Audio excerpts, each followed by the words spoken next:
بسم الله الرحمن الرحيم. قال الله تبارك وتعالى: أفحسبتم أنما خلقناكم عبثا وأنكم إلينا لا ترجعون فتعالى الله الملك حق لا إله إلا هو رب العرش الكريم. صدق الله العظيم. First of all, I want to extend my thanks to Pakistan Institute of Parliamentary Services that they provided their venue, their resources, human resource, capital resource to Rifa International University to organize such a vital and such an important topic, conference on such an important topic. After that, I also welcome our distinguished guests, Dr. Qibla Ayaz Sahab, Chairman Islamic Ideology Council, and Dr. Saeed Tahir Hijazi Sahab, and Professor Anis Ahmed Sahab, our mentor, Vice Chancellor of Rifa International University. In last but not the least, the young scholar, academician, professors, MPhil, PhD scholars, and the students of Rifa and other universities, that they contributed their intellectual input in this such significant topic on the issue of Islamic governance. میں سب سے پہلے اس موضوع کے حوالے سے، اس کی اہمیت کے حوالے سے چند کلمات آپ کے سامنے رکھوں گا کہ اس موضوع کا انتخاب کیوں کیا گیا اس کانفرنس کے لیے. ہماری جتنی بھی ریسرچز یونیورسٹیز میں بھی پچھلے کوئی 10-12 سال سے وابستہ ہوں، اور ہماری جتنی بھی ریسرچز ہوتی ہیں وہ کنٹمپریری جو فلاسفی ہے، سوشو اکنامک پولیٹیکل فلاسفی، اس کے ارد گرد گھومتی ہے. جو اسلامک فلاسفی کا ایک بہت ہی بڑا contribution socio economic political philosophy کے کنٹیکس میں اور اسلامک تھاٹ کے کنسیپٹ میں موجود ہے، وہ کہیں ہم سے گم ہو گیا ہے یا لائبریریوں میں پڑا ہے، جس کو ہم ہاتھ لگانا بھی گوارا نہیں سمجھتے. ایون جو شعبہ جات یا وہ ڈپارٹمنٹ جو اسلامک اسٹڈیز سے وابستہ ہیں، ان میں بھی اس حوالے سے بہت کم توجہ دی جاتی ہے کہ ان موضوعات پہ ریسرچ کیا جائے. اور اس موضوع کا، اس ٹاپک کا پاکستان کے بنیاد کے ساتھ ایک بہت ہی گہرا اور ایک بہت ہی اہم تعلق ہے،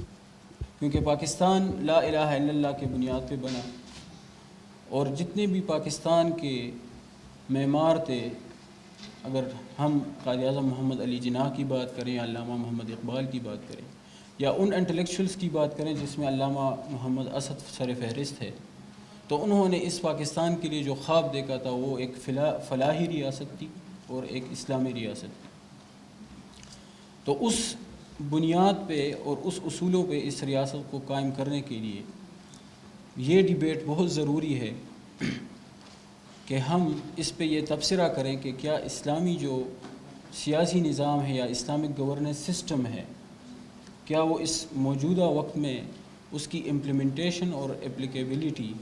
کیا وہ ایک پریکٹیکل سسٹم ہے، اس کو امپلیمنٹ کیا جا بھی سکتا ہے کہ نہیں کیا جا سکتا. جو ہمیشہ اکثر حلقوں میں یہ ایک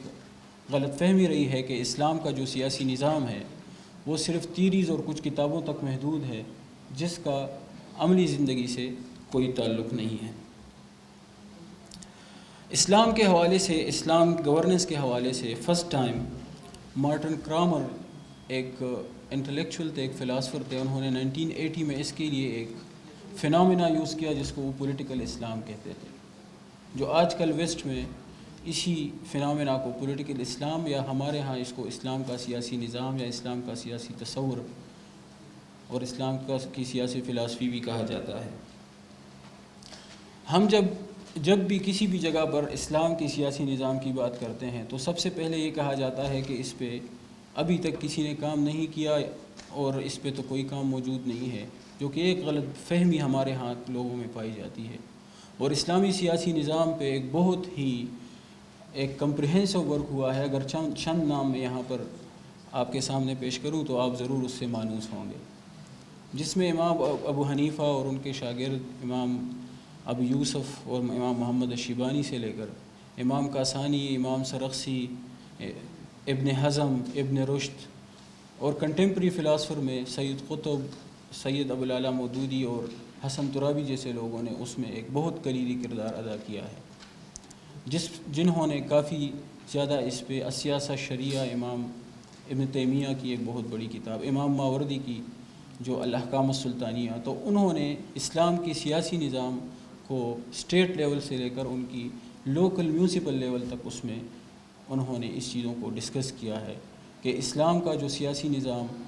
اسٹیٹ لیول سے president, prime minister, different minister, پھر میونسپل، لوکل سسٹم وغیرہ کے حد تک کس طرح اسٹیبلش کی جا سکتی ہے۔ آپ کے سامنے میں نے جو قرآن کی ایک 2 آیتیں تلاوت کی ہے، اس کا جو جواب ہے وہ خود اللہ تعالیٰ قرآن پاک میں فرماتے ہیں کہ وَمَا خَلَقْتُ الْجِنَّ وَالْإِنسَ إِلَّا لِيَعْبُدُونَ، کہ میں نے انسان کو، جن اور انس کو اس زمین میں اور کسی مقصد کے لیے نہیں پیدا کیا سوائے عبادت کے۔ ہمارے ہاں عبادت کا ایک بہت ہی مختصر سا تصور پایا جاتا ہے کہ عبادت صرف کلمہ، روزہ، حج، زکوٰۃ اور کچھ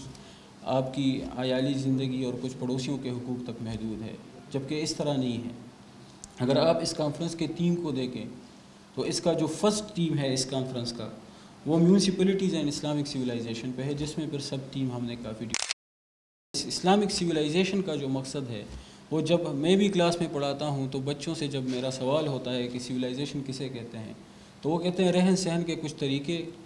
کچھ خوراک جو کہ آپ کی اس طرح کی چیزیں ہوں، آپ کے کچھ شادی بیاہ اور اس طرح کے کچھ رسومات کو سویلائزیشن کہا جاتا ہے، جبکہ سویلائزیشن ایک complete socio economic political order ہے۔ اگر ہم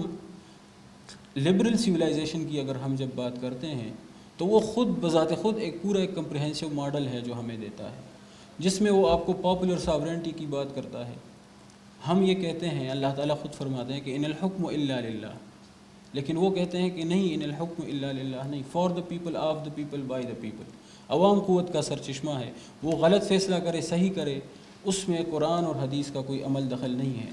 جس میں اسلامی نظریاتی کونسل نے ابھی موجودہ ایک بل میں بہت ہی اپنا ایک کلیدی کردار ادا کیا ہے، جو ٹرانسجنڈر ایکٹ کے حوالے سے پاکستان میں آیا۔ تو یہ اسلام کا ایک تصور ہے کہ وہ سویلائزیشن کو بالکل محدود ایک فنامنا نہیں سمجھتی، وہ اس کو ایک سوشو پولیٹیکل اکنامک اور ایک کمپلیٹ کوڈ آف کنڈکٹ کہتی ہے، ایک کمپلیٹ کوڈ آف لائف سمجھتی ہے کہ آپ کی زندگی کا جو بھی فیصلہ ہوگا وہ قرآن اور حدیث یا سیکنڈری سورسز جو ہمارے پاس شریعہ کے آتے ہیں، جو اجماع، قیاس، استحسان، عرف کے نام سے ہم اس کو جانتے ہیں، اس حوالے سے وہ بات کرتے ہیں۔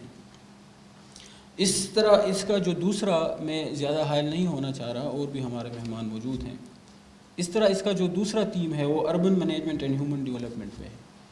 ابھی اربن مینجمنٹ اور ہیومن ڈیولپمنٹ کا بھی آپس میں ایک بہت ہی گہرا تعلق ہے۔ اگر اس کے سب تھیمز ہم دیکھیں تو سب سے پہلے ہم نے اسلامک اسٹیٹ میں ہم نے سب سے پہلے تعلیم کی بات کی ہے، اور تعلیم ہمیں بھی پتہ ہے کہ وہ صرف ویسٹ نہیں، ایسٹ نہیں، اسلام بھی تعلیم کو ایک بنیادی فریضہ سمجھتی ہے۔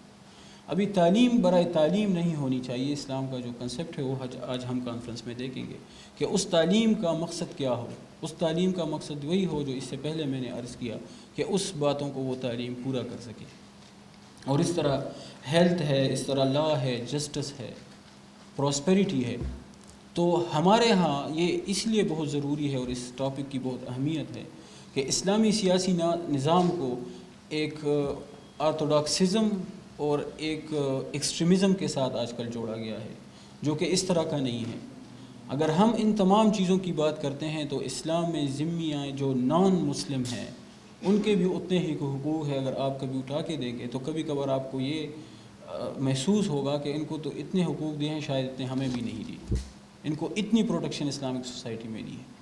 تو یہ جو تصور بنا ہے ہمارے ہاں لوگوں کو ذہنوں میں کہ جہاں اسلام کا سیاسی، معاشی اور معاشرتی نظام کی بات ہوتی ہے تو اس کو ایک ایکسٹریمزم یا اس کو ایک دوسرا جامہ پہنایا جاتا ہے، اس چیز کو ہمیں توڑنا ہوگا، اور وہ تبھی ہو سکے گا کہ وہ انٹلیکچول کوریڈور سے آئے، انٹلیکچول ڈیبیٹس اس پہ ہو، انٹلیکچول ڈسکشنز ہوں۔ اور ہمارا انیس صاحب بیٹے ہیں، ہمیں جب بھی ہماری ان سے کوئی بات ہوتی ہے، ہمارے مینٹور ہیں، تو وہ بات جو پہلے میں نہیں سمجھتا اور سر کے ساتھ کافی ڈسکشن کرنے کے بعد جو میرے ذہن میں وہ چیز گھسی ہے وہ یہ ہے کہ ہمیشہ آپ جب تبدیلی لانا چاہتے ہیں تو ٹاپ ٹو باٹم سے کبھی نہیں آتی، باٹم ٹو ٹاپ اپروچ کو اپلائی کرنا ہوتا ہے. آپ ذہن سازی کریں، لوگوں کو اپنا آپ کا جو مقصد ہے وہ پازیٹیو وے میں وہ چیزوں کو لوگوں کو لے کے جائیں، تب ہی جو ہے نا آپ ایک اپنا جو مقصد ہے اس کو کامیاب کر سکتے ہیں. تو یہ جو اس ٹاپک کا انتخاب تھا، اس موضوع کا جو انتخاب تھا، وہ بہت ہی تقریباً کوئی 8-10 مہینے یا سال اس پہ لگے ہیں. اور پھر انیس صاحب کے ساتھ کافی مرتبہ سیٹنگ کرنے کے بعد اس میں کافی چیزیں، اور وہ صرف ایک آئس بریکنگ ہو، تاکہ یہ جو موضوع اس کو جو اسلامک اسٹڈیز کے شعبہ جات یا ہمارے علماء کرام بھی ان کو اپنا ایک موضوع نہیں سمجھتے، تاکہ ان کو بھی یہ ہم بتا دیں کہ یہ سب سے ایک کریٹیکل موضوع ہے اور اس پہ بات کرنی چاہیے، اس پہ لکھنا چاہیے، اس پہ اپنی انٹلیکچوئل انپٹ دینی چاہیے. بہت شکریہ. آخر میں پھر آپ لوگوں کا سب کا بے حد میں مشکور ہوں، اور میں بے حد شکریہ ادا کرتا ہوں Pakistan institute of parliamentary service کا، اسپیشلی زکا صاحب کا. انہوں نے ہمیں بہت زیادہ، اور رضوان بھائی کا، انہوں نے بہت زیادہ ہمیں فیسیلیٹیٹ کیا اور ہمیں جو ہے نا یہاں پر اس کانفرنس کے انعقاد کا موقع دیا. جزاک اللہ.